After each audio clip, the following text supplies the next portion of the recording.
Well, good morning and good afternoon. Now, how can I say that? Well, it's because I'm sitting here in the middle of the United States in St. Louis, Missouri, and my guests, Penny Slater and Kathy Roe, are sitting there in and around London.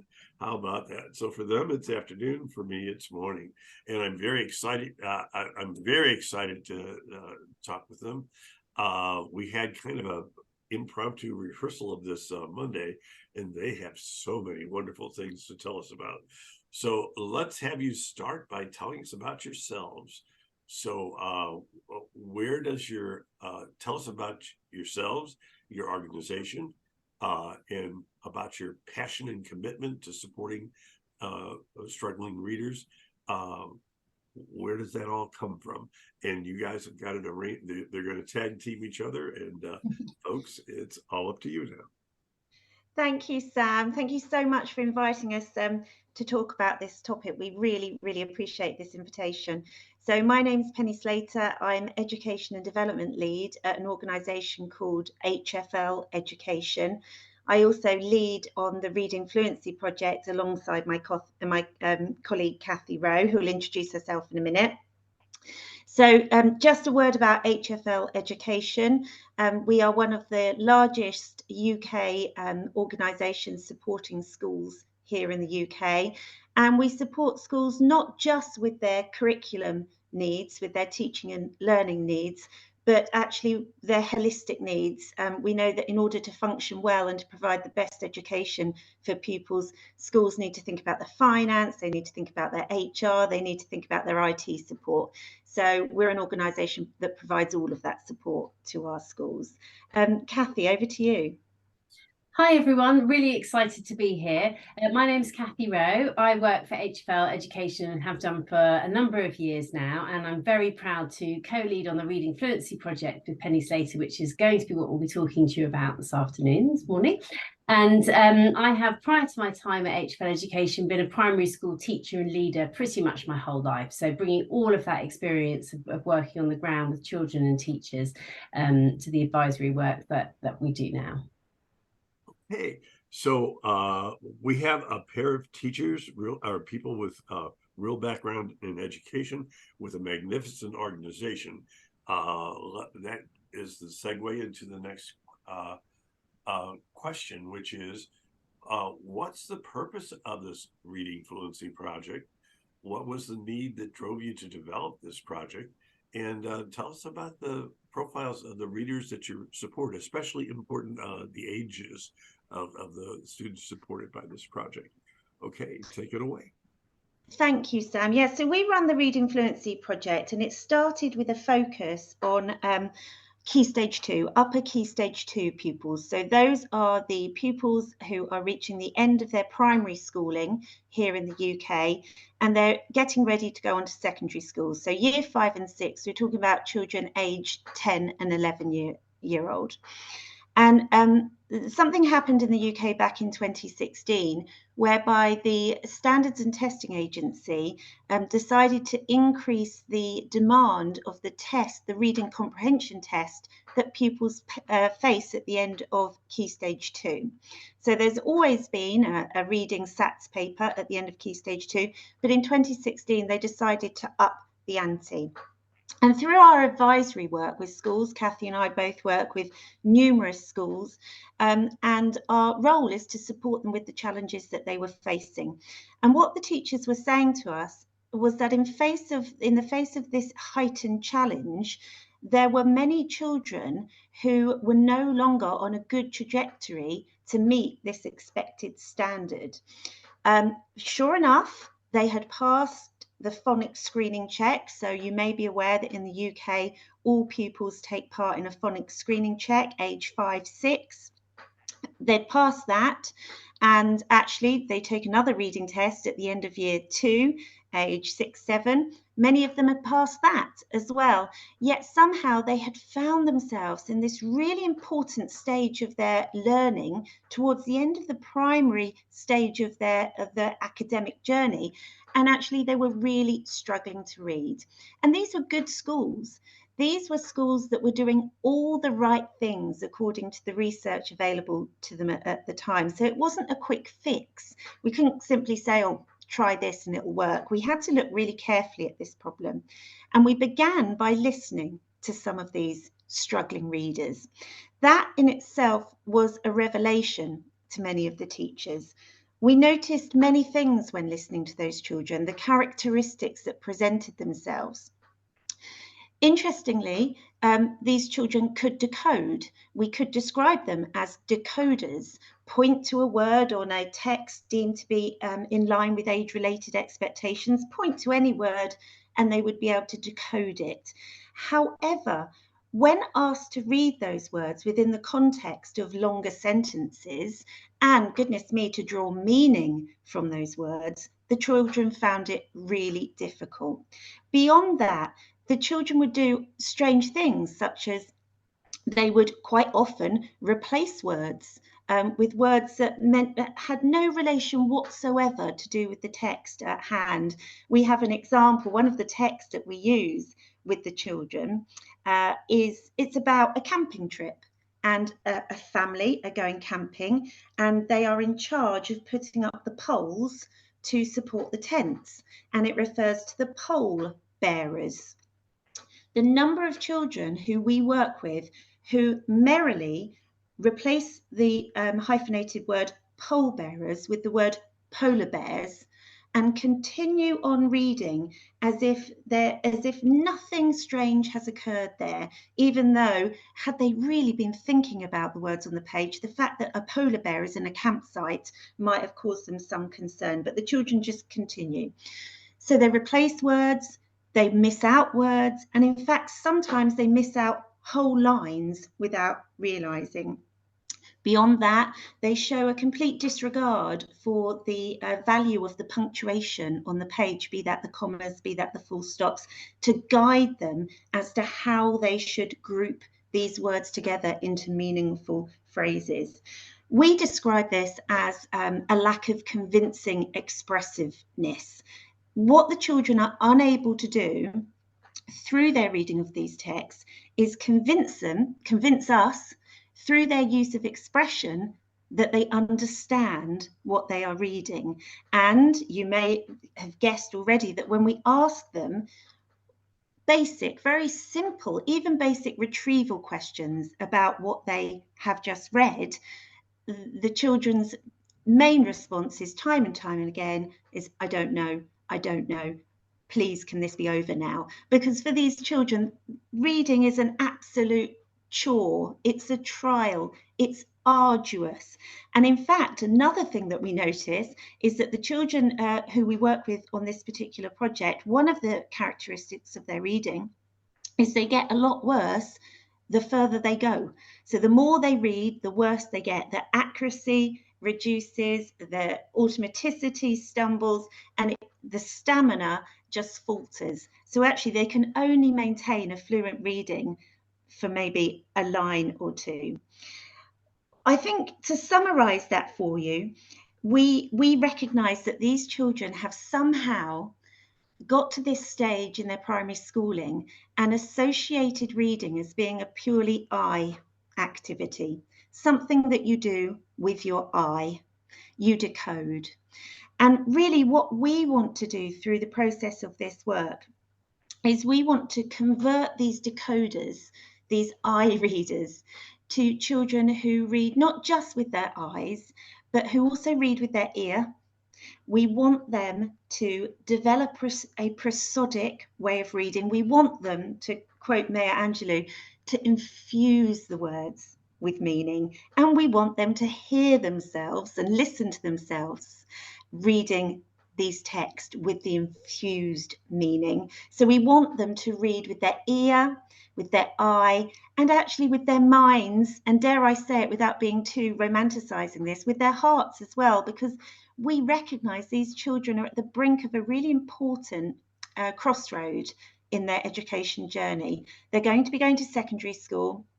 They are at that point in their lives where they're going to have to make decisions, they're going to become more autonomous, and reading is going to be a gift to them. Reading is going to help them on that journey, but only if they've learned to get that information out of those texts. Hey, what you have described on this side of the pond, I've often called those children displaying those things as word callers. They can read the text just fine. They can no, wrong. They can decode the text just fine, but they don't get the meaning from the text. And apparently, this is a large enough problem. In about, well, I'll let you guys get into the numbers in a moment, but apparently there are a large enough number of these that seem to be coming through the programs. And I'll kind of get into the next question and also mention that I know that you're very good friends and have used the work of Tim Rosinski, who is on our side of the pond and actually in the entire world. Tim is the king of prosody, and Tim says that that we can well, I'm just going to do it. Oops, there. Okay, so having set that up, here's the next two questions. The impact data from the program, and how did you achieve those results, which are kind of amazing results? So I'll turn it back over to you. Thank you. So Penny's done a great job of describing that disfluent child that we were concerning ourselves with back in 2016, 2017. And we turned to your friend and ours, Professor Timothy Rosinski, and the huge amount of research that he's done around fluency instruction specifically, because we identified that these children were disfluent. Fluency was the gap for them. That's what was stopping them from getting to the standard that we needed them to be in reading. So we looked at fluency and considered the definition of it. And we know fluency to be a combination of accuracy, automaticity, and prosody. And for the children that we were concerning ourselves with, it seemed to be that prosody was the bit that was most overtly missing. As Penny mentioned, they were okay at single word reading. They just about possessed enough knowledge of phonics to be able to break that code, but they didn't have any automaticity. They couldn't read whole sentences, whole long sentences without starting to make mistakes. And they certainly didn't sound good to listen to. So prosody, if we think about what that is and think about a definition of prosody, means expression, but it's more than expression. It's expression plus phrasing. It's the musicality that our voices make when we're reading in our heads or when we're reading aloud that allow meaning to come to life, that allow the text's intended meaning to be conveyed to the internal reader and perhaps the external listener too. That's the bit that was missing. So we thought, well, how can we teach prosody to our children? Because that seems to be the bit that's missing. And moreover, do we need to teach prosody to our children? Is that going to be something that's going to support them with their comprehension? And we were toying with this notion because we've often thought that expression or prosody is an outcome of comprehension. So we've got children that know how to decode, they understand what they're reading at the point of reading, and the outcome of that is that they read with good expression. And hitherto we perceived good prosody or expression to be an outcome for our comprehensive readers. And what we wondered is could we turn that on its head? Could we just give them the prosody without anything else? And will that in turn improve comprehension? And the short answer is yes, we know now that it does. We've taken over 2,000 students through this programme and the results have been absolutely incredible. We use the York Assessment of Reading for Comprehension, and that tells us that in our 8-week programme, students make 2 years and 3 months progress in terms of their reading age with the reading comprehension strand of reading. I'm going to interrupt you for just a moment and say, wow. Okay, now continue. And people say, are you sure? Have you got that figure right? And the first round that we did it, the first year we did it back in 2017, we were staggered as well. And we thought, is this true? Is this real? But year on year, our results have been really, really consistent. And what that's telling us is that students at the age of 10 or 11 read a couple of passages, stilting, staccato, robotic, full of errors. They get to the end of those 2 passages and we ask them a series of questions. There are 16 questions as part of this assessment, and they tend to get 0, 1 or 2 questions right. They don't know. They really don't have any comprehension at the point of reading. We work with them twice a week for 8 weeks, teaching them how to apply prosody at the point of reading, doing masses and masses of repeated rereading. And then we get to the point where 8 weeks later, they read a cold text, a text they haven't seen before, and they apply those strategies. And then you ask them a series of questions, and they get a large number of them right, because we've taught them how to open up that wonderful world that sits underneath the text that's on the page. Because the whole point of reading texts and reading books and teaching children to read is that reading's wonderful, and it transports us and takes us to another place. And in order for all of that to happen, it seemed that specific teaching of prosody was the key to opening that up.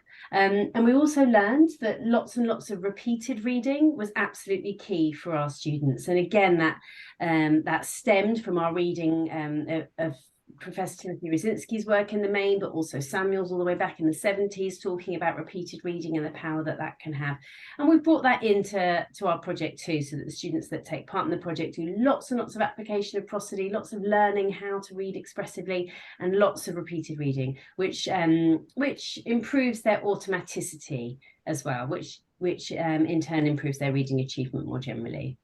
Okay, I really like the way you put that you've kind of turned things on their head, and basically you're demonstrating that Rosinski's idea that prosody is that is the gateway to comprehension.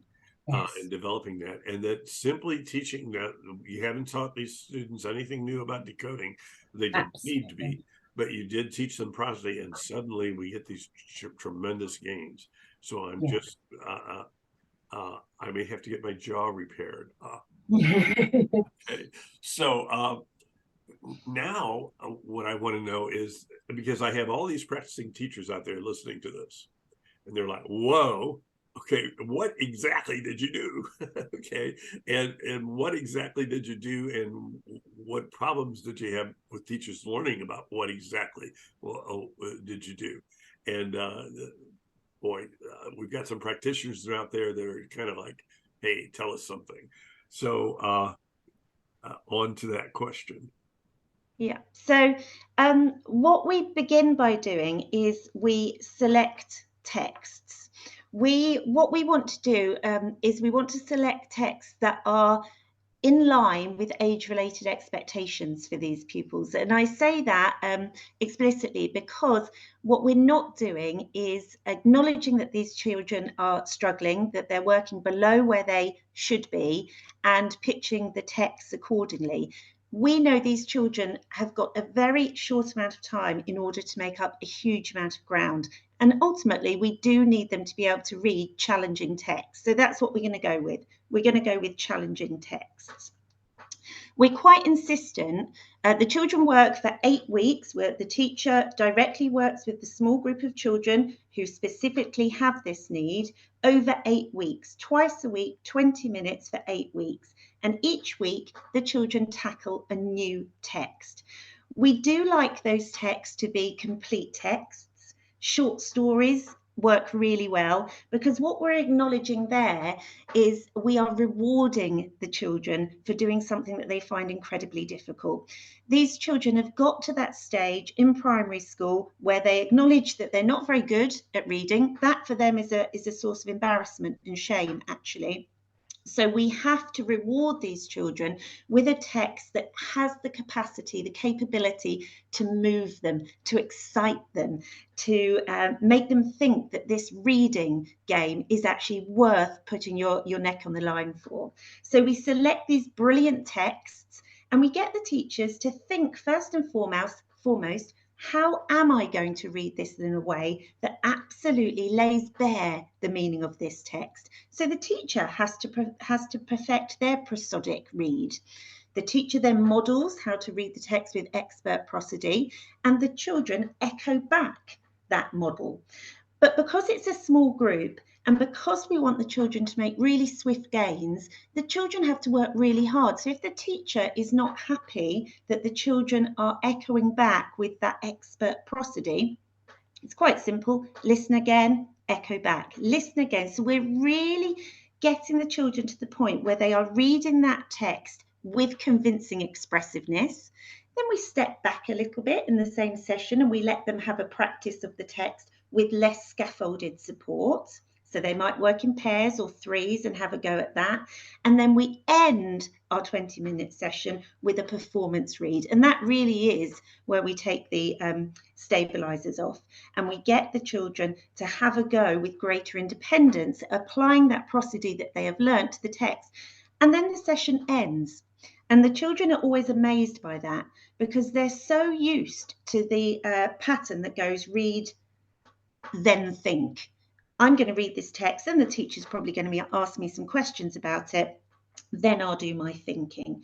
But what we recognise from working with these children is actually that they're not ready after that 20 minutes to give what we consider to be an in-depth response to that text. And we're not after superficial reading here. We really want to push these children to go deep into the meaning of the text. So there's more work to be done before we go near any questioning. And that's where the repeated reads come in. We expect the children to read the text again several times before we meet them for another session. That's the second 20-minute session.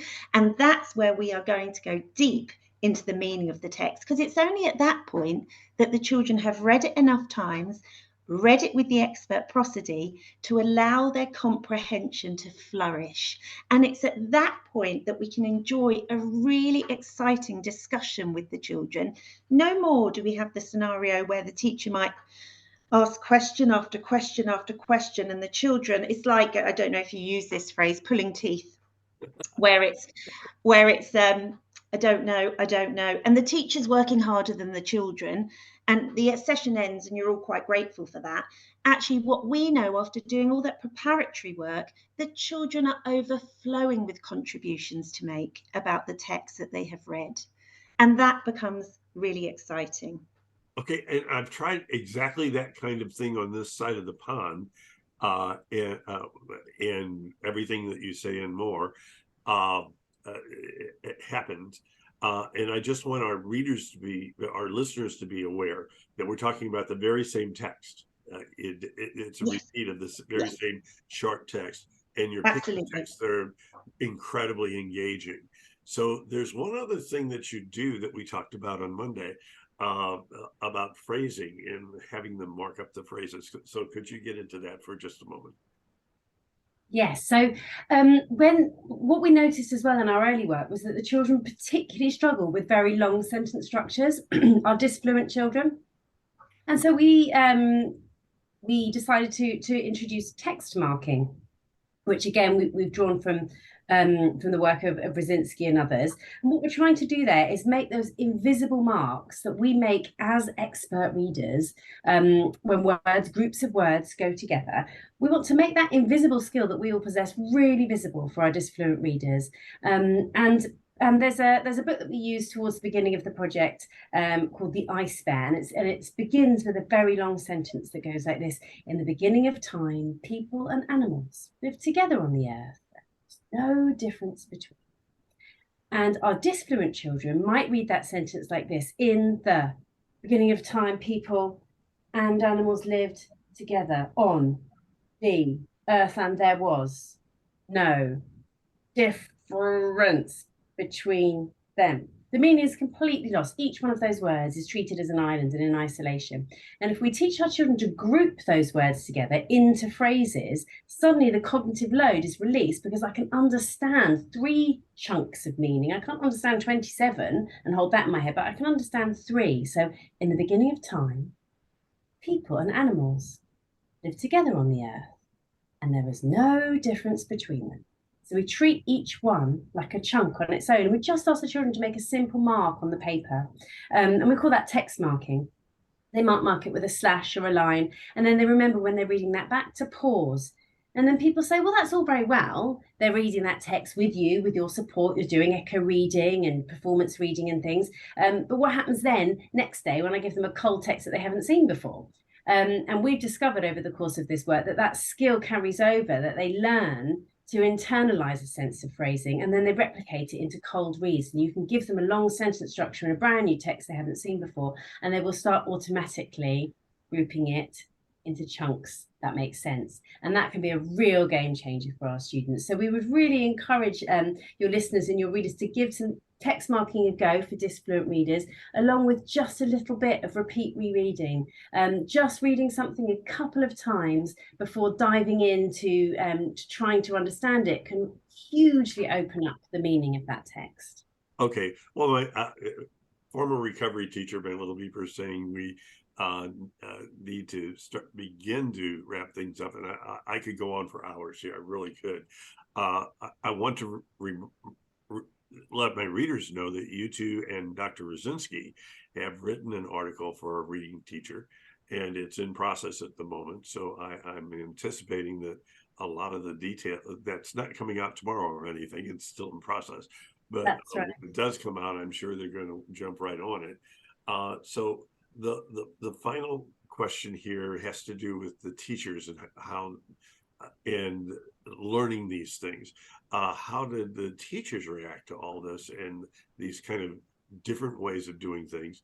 And I just want to emphasize here that what we're talking about is teaching prosody, and teaching prosody in and of itself improved comprehension with this particular group of students.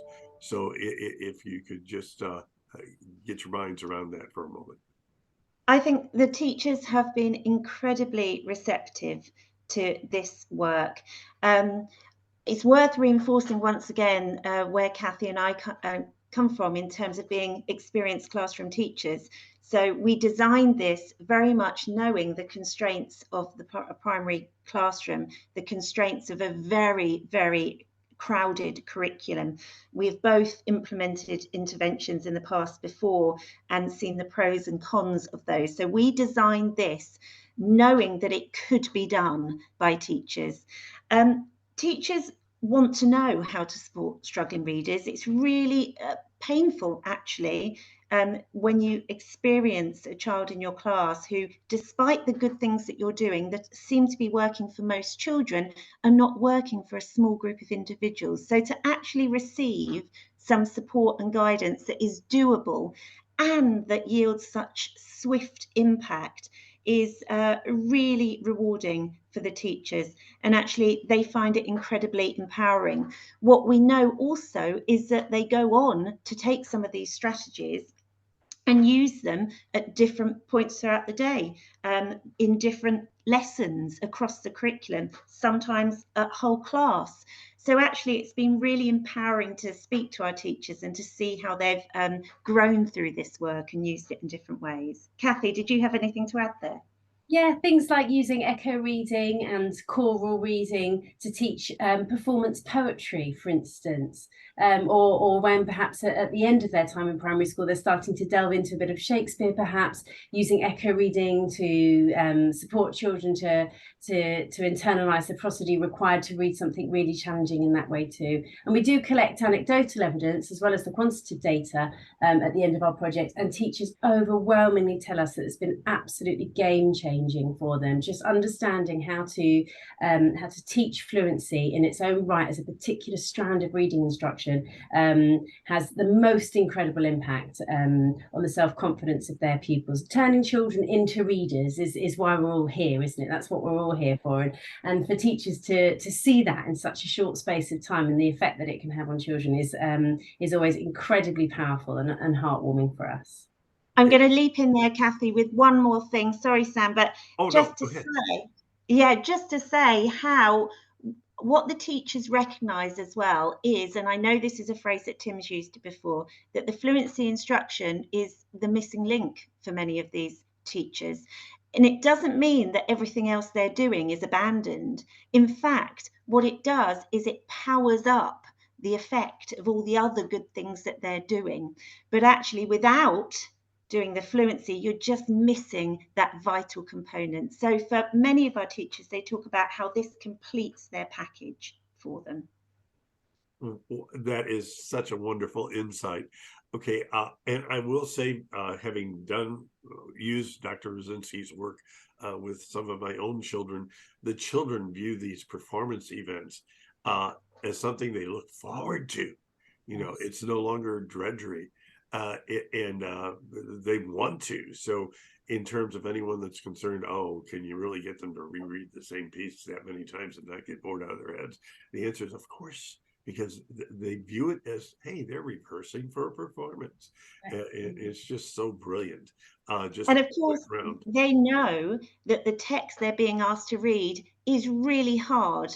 And that gives them real kudos, real status, real gravitas, because look at me, I'm reading something really tricky, and aren't I doing it brilliantly? Wow. What is that? Well, it are any other thing that we didn't cover, take a minute, or have we kind of got it all? Anybody want to jump in on something we didn't cover? I think I'm good, Kathy. Yes, the same. I mean, I could talk about fluency instruction all day.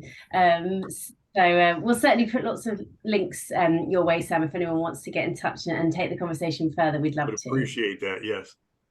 Okay.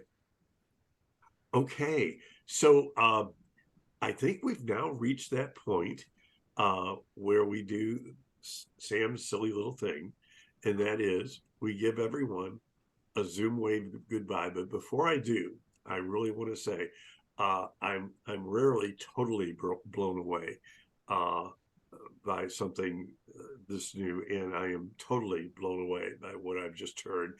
I can't wait for that reading teacher article to come out. You've got to know that, well, Tim and I are pretty good friends. You've got to know I'll be talking to him about this. This is just holy cow astounding. So thank you so much, and thank you for doing this. And now it's time for the Zoom wave goodbye. So if we could just give ourselves a bit of a wave, and we are now going to stop the recording.